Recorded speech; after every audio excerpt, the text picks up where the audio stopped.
Hello everyone, this is Justin, and this video marks the beginning of my channel on YouTube.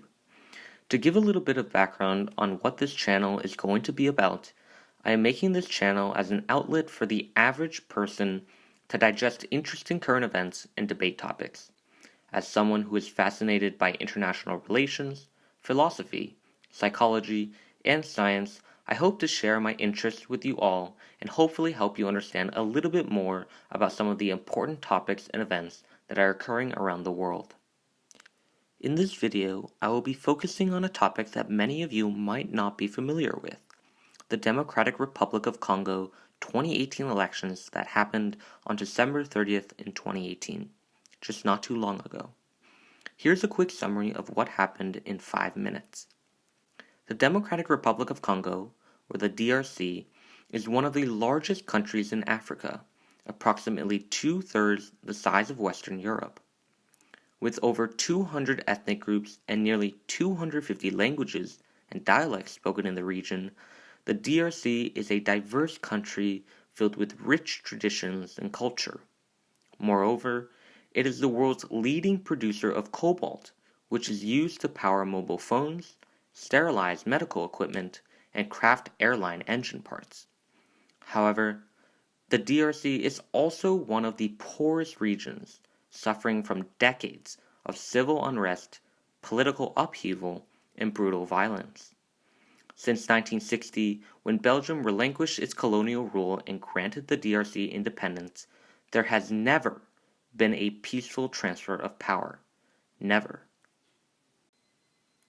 After multiple coups and assassinations spanning over 40 years, the current president, Joseph Kabila, is stepping down from his position, an important step to restore peace and setting a precedent for the future. Currently, there are 3 frontrunners in the election. First, Emmanuel Ramazani Shadari is a former interior minister and a Kabila loyalist. Nicknamed Make It Happen for his hardline stances, Shadari was responsible for the brutal crackdown of anti-Kabila protests in 2017. As a result of his violent repression, the EU sanctioned Shadari, banning him from entering the EU and freezing his assets. As of now, Shadari has not proclaimed significant differences in policies from Kabila.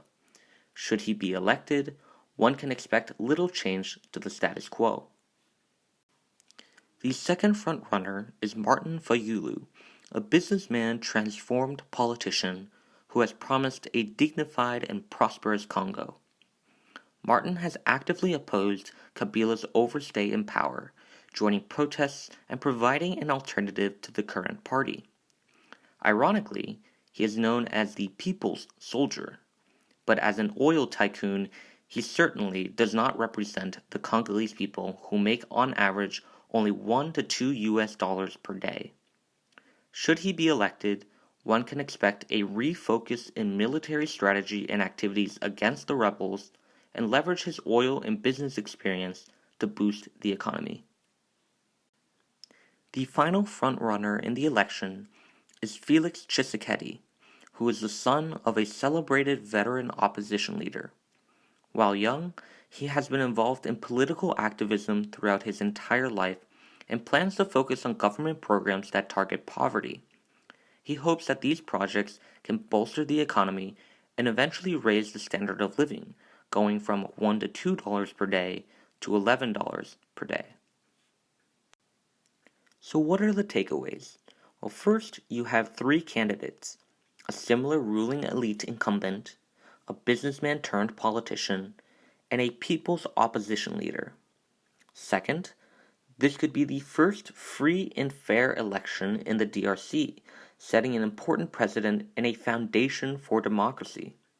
While the outcome is important, the response to the outcome is far more concerning.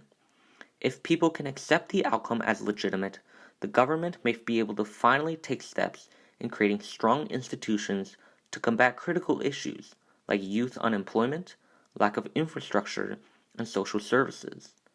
Finally, the election provides a temporary peace and a step towards a long-term solution to the insurgency and violence in the region. So what should you watch out for in the near future?